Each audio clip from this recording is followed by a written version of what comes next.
Hi, I'm Stu from Hivemind Automation and welcome back to the Hive.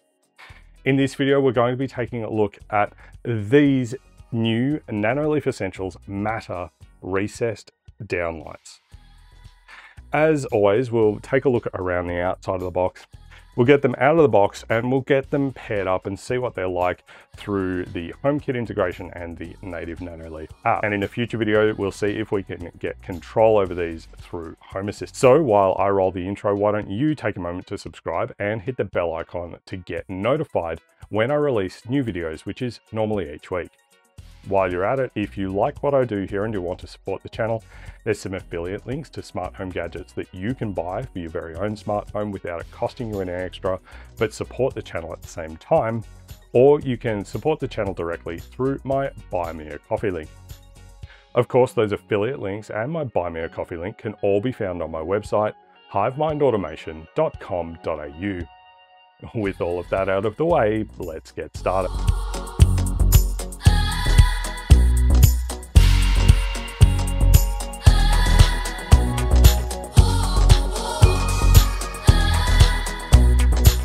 So for a bit of backstory about why I bought these downlights, a couple of months ago when I got the delivery date for my new Polestar 2, I realized that between the storage shelves, the workbench, the server rack, and other storage in the garage, there's really not enough space in the garage to keep both cars.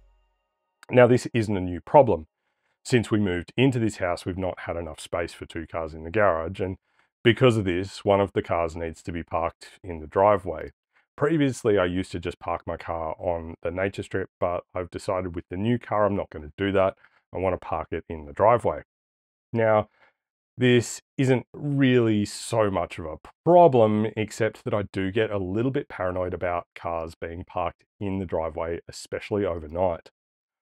I do have one of my Ubiquiti cameras set up to monitor the driveway, so if something were to happen, I do get nice clear footage, but I kind of feel like I need more of a deterrent than just a camera because people might not notice that camera. Our neighbors across the road installed some downlights in the soffits under the eaves in front of their garage a couple of years ago, and I kind of liked that idea and especially how it looks. So I decided that that was the direction that I wanted to take. Combined with the person and motion detection that's built into the Ubiquiti G4 Pro camera that I have set up in the driveway, I should be able to use that to trigger a lights on event based on detecting a person on that camera. To that end, I picked up a 4-pack of these Nanoleaf Essentials Matter Smart Recessed Downlights. Now, I chose these primarily because they are Matter over Thread. With where I intend to have them installed under the eaves at the front of the garage, there's a good chance that the Wi-Fi signal there, especially on 2.4 gigahertz, will be a bit on the spotty side. With Matter over Thread, each of these mains powered lights will extend the range and strength of the Thread network into that corner of the house. The 4-pack costs $179 from Reduction Revolution, and I'll put a link to them in the video description. And they also have 2 packs and single packs for $97 and $49 respectively at the time of writing. And they also stock the Nanoleaf Hexagons starter and expansion kits. They're also available on Amazon for a little bit more at $54 for a single or $99.99 for a 2-pack. I'll put affiliate links in the video description as well if Amazon is more your speed than a Sydney-based distributor. I've not had much luck finding a 4-pack on Amazon. That said, the order that I made from Reduction Revolution came as 2-packs anyway, so you could just do the same thing and order 2-packs, but that will put you back around $200 compared to the $179 that I paid through Reduction Revolution. Now, in terms of prerequisites, these Nanoleaf Smart Downlights are going to require a Thread border router. Now, in my case, I've got an Apple TV and I've got the Apple HomePod Mini behind me. I also have the Nanoleaf hexagons, which can operate as a thread border router, as well as the Nanoleaf smart LED strip. And I've also got my Google Nest Hub. And at some point, I also want to test it out with the Thread radio that's built into my Home Assistant Yellow. Now, being a Matter over Thread device, during pairing, you also will need Bluetooth connectivity. Now, it's unclear to me if that's required on the phone or the server that you're connecting to, but I'm going to test that out a bit later, hopefully, so we will find out. So if your Home Assistant server, like mine, doesn't have a Bluetooth radio, you may run into some trouble there, but we will find out soon. I'm not clear if this is going to work with Bluetooth proxies either. I'm still working on the video for Bluetooth proxies, by the way, so subscribe if you're not already. So first up, as always, we're going to head over to the unboxing bench and we'll take a quick look around the outside of the box. On the top of the box, we've just got Nanoleaf Smarter by Design. On what I'm going to call the front of the box, Nanoleaf Smarter by Design, Essentials Matter Smart Recessed Downlight, 90mm cutout, 16 million colors, warm to cool white, 810 lumens, IP44, it has an IC4 rating, and a color rendering index, or CRI, of 90. Works with Matter, Apple Home, Google Home, Amazon Alexa, and this is a 2-pack, and I got 2 of these 2-packs. On the right side, we have a serving suggestion and requires a Thread border router and Matter compatible smart home hub to connect to a smart home ecosystem. On the left side, we see some spec: 810 lumens, 1 to 100% dimming, 25,000 hours lifespan, a 0.9 meter cable, 110-degree beam angle, 8.5 watts rated power, 220 to 240 volts at 50 hertz power input, 2700K to 6500K RGB cool white and dual white color channels.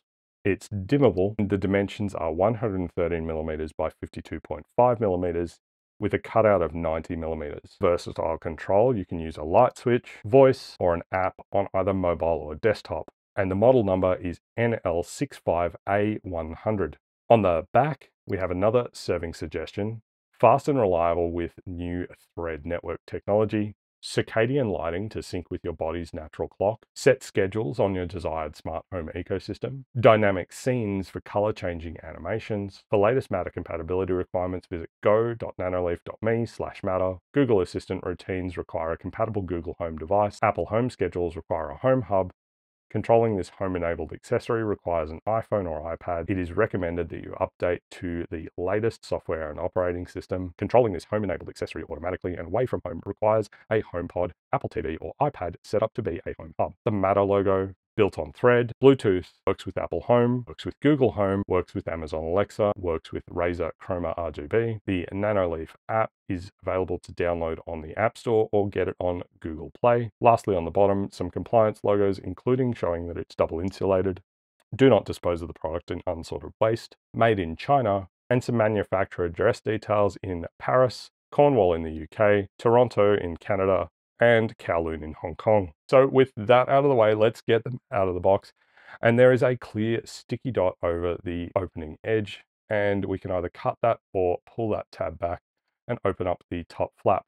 We see "Please recycle me" on that front flap there. Opening up the top, we have a cutting template for the 90mm circle. We have some stickers with our Matter pairing codes, the serial number and the ID on them. And we have a quick start guide in here as well with some pictures. There's also some mention in this quick start guide about spacing for insulation.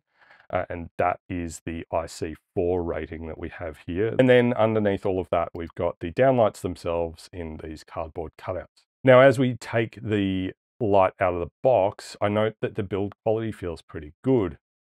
It feels like it's a lightweight powder-coated aluminium, and there is a plastic frosted diffuser on the front, which feels good. They're quite lightweight, and the design is pretty unassuming, but it is a downlight after all, so there's not really a lot of opportunity for design flair. The body feels reasonably solid, and the spring mechanism on the sides to retain them feels very robust. The only markings on the body are on this top face with the Matter pairing code, an ID, serial number, and date code, and the Nanoleaf logo embossed into the face here as well. The 0.9 meter power cable seems like it's pretty decent quality, and there's some strain relief on the body of the light itself. For my wholly unqualified opinion, I feel like these downlights are definitely in the same league as the LIFX downlights, although they do weigh a fair bit less. They're definitely a much better build quality than the Arlec Grid Connect or the Dita downlights, and being an all-in-one design also is a bit better than the Dita or Arlec lights that have the separate control box, at least in my opinion. I note that around the strain relief there's a cover that's retained by a little screw, and if we remove that cover, it reveals some screw points that you might be able to have a Sparky hardwire the AC directly into instead of using a GPO to plug in. Me personally, I'm going to stick with the GPO method, and I am going to need to get a Sparky out to wire some GPOs into the area under my eaves anyway. So as you can see there, that is the hardware that's included in one of these boxes. This is a 2-pack. Again, I got 2 of these 2-packs for a total of 4 lights, if my maths is correct. So now we're going to get these paired up into Apple Home. So over on my B camera here, we have one of our Nanoleaf downlights mounted in one of the apartments from the Hive here. On my iPhone here, I'm going to open up Apple Home, tap the plus button in the top right hand corner and tap add accessory.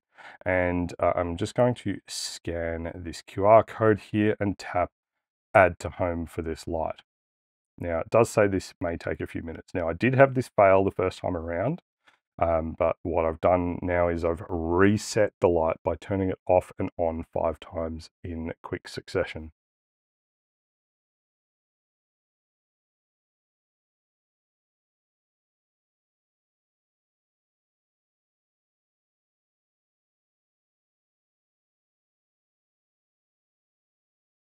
Okay, so it took a little while, and we now have an opportunity to choose the light location. I might put it in the front yard room, or tap continue there. And at the moment, it's just called Essentials Downlight. I might call this Essentials Downlight 1. Actually, I'll call this, and so driveway downlight 1, and I'll tap continue. And we have some light automations, so we can turn on some automations for motion or last person leaves or first person arrives. I'll leave those alone for now because in the long run, I want the automations to be in Home Assistant. I'll tap continue. We've got light added to the Hive, and we can either tap done or view in home. I'll tap view in home. And so now we have our standard HomeKit navigation controls for this light. So I can tap any of these items here to get quick access to any of the preset colors. There is a little bit of a delay in the responsiveness. It's not much. It's not even half a second. So I will see if I can line these videos up properly, and hopefully we'll be able to actually measure it. So I'll tap green. That latency was really long. So that's a bit of an outlier. Let's try that again and go to this warm white now. Yeah, so about half a second. So it can be a variable there. It might be really quick one day and it might be really slow another day, but it's reasonably responsive. And as always, we've got all of these presets. These presets seem to be standard across all of our lights. And we've got the color picker with our regular color dropper there. We can grab a color temperature, or we can grab the color swatches there. And if we hadn't already populated everything down here, we could add more into those color swatches at the bottom for those quick presets. We've seen all of the HomeKit stuff before. As always, the cog in the bottom right hand corner, we can open that up and we see our settings and where we can change the name. We can change the room that we're in. We can add or remove from the home view or include in the favorites there. We can group with other accessories, and this is something that might be particularly useful with these lights. When I'm putting multiples in one spot, I can group the lights and they will show up in Apple Home as a single entity that I can then control all in one go, which could be kind of helpful. I might revisit that in a future video though. We again see the automations here. So we've got when the first person arrives home, we can turn on, when the last person leaves home, turn off, or when motion is detected in the front yard, turn on.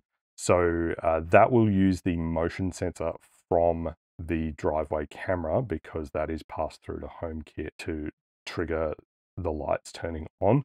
I'm not sure that I really want that in that state. Again, we'll be looking to do that in Home Assistant later. We've got some suggested scenes here. So we've got arrive home, we could turn it on to 70%. Good morning, we could turn it on to 30%. Good night, we can turn it off, or leave home, we can turn it off. I might look into those a bit later again. But again, we'll probably be wanting to use Home Assistant for any of those kinds of automations. Status, we have include in home summaries, and I generally just leave that on. And down in the manufacturer section, I'll skip over the Nanoleaf app for the moment. We'll come back to that. But we do have the manufacturer's Nanoleaf serial number there, the model number, and the firmware version. And because it's a Matter accessory, we have turn on pairing mode there. We may come back to that a bit later when we attempt to add this to Home Assistant, and we also have remove accessory. For the Nanoleaf app here, we see that we have it installed. If we didn't have it installed, this link here to open should say install. So that is kind of helpful if you don't already have the app installed. So with HomeKit out of the way, I'll tap on open, and that's going to take us over into the Nanoleaf app. And at the moment we're on my account page, but if I go to my devices, we have the driveway downlight in there, and it shows the version number, and it shows that it is on the Thread network. I'll tap setup. I'll tap complete on there because it says we've set it up in another app and we need to complete the process to access all features. So make sure Bluetooth and Wi-Fi are on and devices are powered on. We'll tap continue.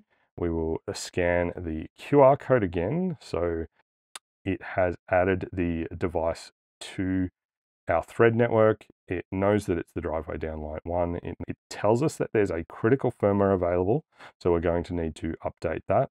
And we've got features at a glance, color scenes, customized schedules, circadian lighting, and Matter enabled. We can change these details here if we like. I'm not going to do that. I'm going to tap finish, and we've got a critical update, and I'll tap update. And it has just crashed out of the Nanoleaf app, and I'm not sure why. We'll go back into my devices and we'll tap update again, and the driveway downlight 1 is currently connected with Bluetooth. It should be trying to connect with Thread. I'm guessing that over Bluetooth it's going to run the firmware update. My Nanoleaf Office 1 and Office 2 lights are currently not connected to power, so they're not on any network at all. So those updates will fail. I'm expecting that.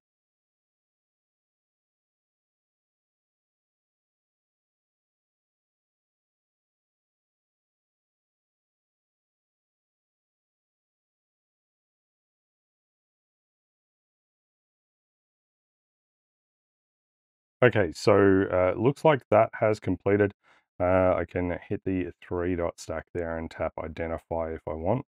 Or I can tap settings, and we can see some settings in here about the device. Connect to Matter. It's already connected to Apple Home. And we've got power loss recovery, which restores the last on or off state of the lights before the power loss. I might turn that on. I think that's a good feature to have. We've got down here system details about the device name, the default name, the serial number, the model number, the firmware version, which we just updated, the hardware version, the connection type is Thread, and we've got the Thread network that it is connected to, and I can tap identify again here, and it will flash the light. And we'll just back out here, and we'll head back over to our dashboard and scroll down. There we are. So front yard, we've got our driveway downlight, and I can drill in here. Now this is the fairly standard controls. We've got our basic scene and favorites, and we've got our off and on controls and our brightness slider here. In the basic tab here, we have a selector for the color temperature, and I can tap on the color palette here and grab a color. It's not being super responsive at the moment. I'm not sure why. That's a little better. It's starting to get there now, and it's starting to delay again. It's being a bit laggy on some of these presets. So again, we've got presets down the bottom. Again, these are taking a while to apply. If I grab a color temperature, we've got this loading kind of animation at the top when I select something, and it does seem to be taking a bit longer than I would anticipate for a matter over thread light, so that's a bit concerning. We'll move on to scene here, and we've got a bunch of different scenes, and we can add more scenes as well. I particularly like this Northern Lights scene, and that was really quick to actually start playing. So that's kind of interesting there as well. Now, if I were to favorite this scene, which it is one of my favorites, we'll see here that in favorites now, it is marked as a favorite. So we can kind of get quick access to that scene there. In scenes as well, we can tap this plus button and we can add new scenes. We can do all sorts of things with scenes there. The other great things about Nanoleaf is that there are new scenes being made available all the time through the community. This magic wand scene, I think this is a new AI scene generation. So let's try that. We'll go, so we can call it something. I liked Aurora Borealis. Actually, let's call it Aurora Australis, just because of where we are. And we'll go, let's go. So it's created a scene based on Aurora Australis, and it's created a scene that's kind of these bluey purples, and it's going through, and we can shuffle and shuffle again, and I'll just save that there, and we'll just leave it as Aurora Australis. That AI Magic Scene Creator does seem to be new for the Nanoleaf app. So that's pretty much the controls in here. If I tap the cog in the top right hand corner, we go back to the same settings that we had before. Now, I did mention as well, we have this download cloud icon here where we can discover different scenes, and we can download those and add them to our lights if we want to. There's a browse here to talk about tools and features here, like the circadian lighting, layered scenes, etc. We've got our schedules on the clock here, and we can add a schedule. Now, one of the things I quite like about the schedules here is that we can set a repeating schedule, and when we set these schedules up, we can set them to be on multiple devices. We don't necessarily have to only use the one device or one device in a room. So it seems that the schedules are for the whole ecosystem, not just the devices. And again, back in the More tab here, I showed you this devices tab before, where we had the critical updates, and my Nanoleaf 1 and 2 are saying they still have critical updates.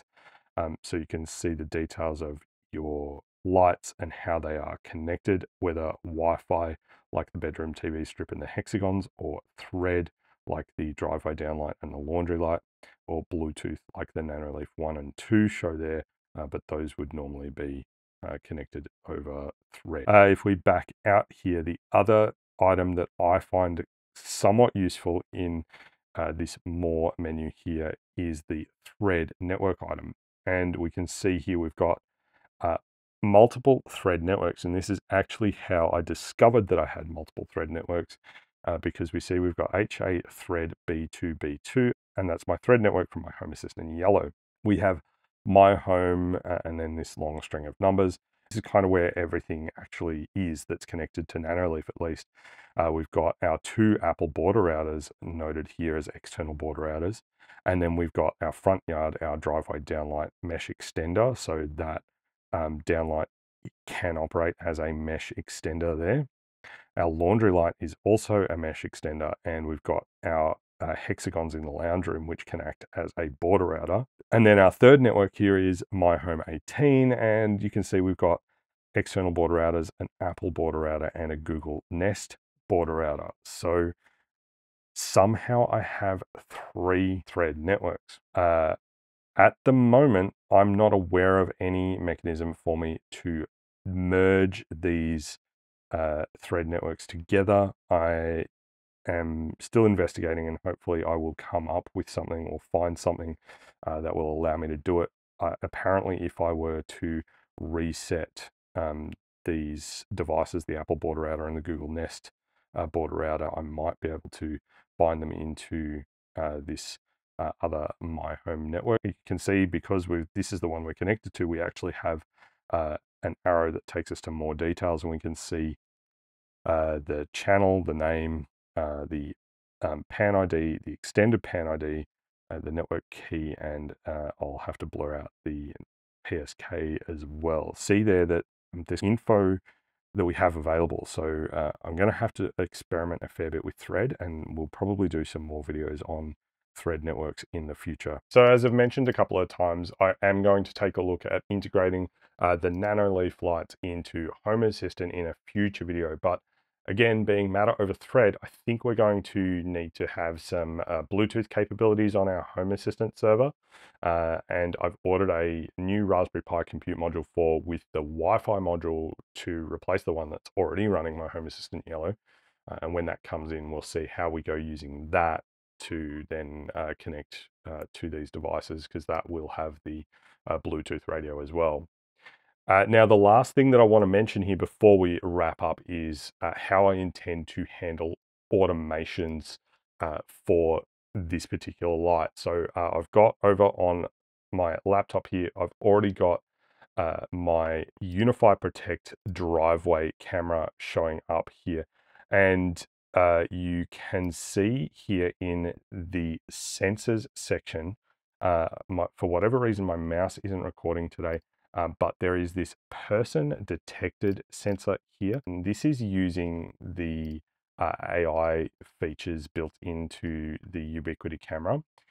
There's also regular motion, which is currently showing as clear, and there's also vehicle detected sensor entities there as well, and even animal detected entities that we can see there. And there's some other sensors here that are not showing up because they're disabled at the moment, but we could also add things like just object detection as well. So we can use the motion or person detected binary sensors as a trigger. And the other sensor here that is particularly useful, I think, for our automation is this is dark sensor that we have here. Again, it's a binary sensor, so it has a state of either on or off. So what I'll be able to do is use the either motion or person detected sensor as a trigger. So when that moves to on, and we'll use is dark as a condition.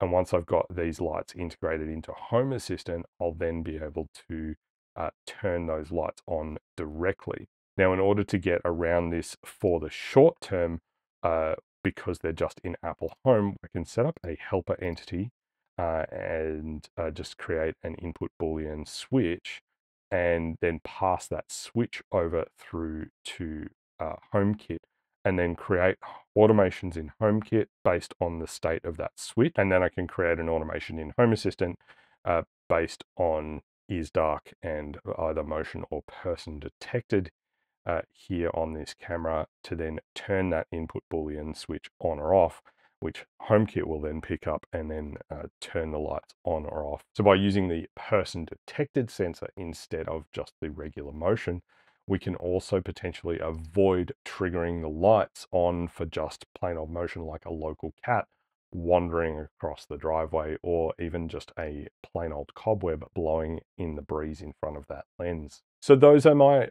4 new Nanoleaf Essentials Matter Smart Recessed Downlights. They're not what I would call cheap at around $50 each, but the build quality and feature set, in my opinion, make them fairly worthwhile. Thread network connectivity means each individual downlight extends the mesh network, and Matter will allow for things like multi-admin across smart home platforms. And I'm really keen to see how well these are going to work in Home Assistant. And if you are too, make sure that you're subscribed and turn on notifications so that you don't miss out when I make a video about adding Thread and Matter devices over Thread into Home Assistant. As always, let me know your thoughts on these Nanoleaf Essentials Matter Smart Downlights in the comments section below. That is all we have for this video, and I do hope that it's helped in your home automation and smart home journey. Be sure to drop a comment below with a home automation idea you'd like to see me cover in a future video. And don't forget to follow Hivemind Automation on Instagram and Facebook. If you like this video, hit the thumbs up button down below to give it a like, and if you're not already subscribed, now's a great time to consider changing that. While you're at it, if you hit the bell icon, you get a notification when I release new videos, which is normally each week. Lastly, if you enjoy what I do here and you want to support the channel, there's a Buy Me a Coffee link in the video description below. Any contribution you make through Buy Me a Coffee does get put towards making more and hopefully better content for you to enjoy. Don't forget to check out my website, hivemindautomation.com.au. Thanks so much for watching. I'm Stu from Hivemind Automation, and I'm looking forward to seeing you next time. Bye for now.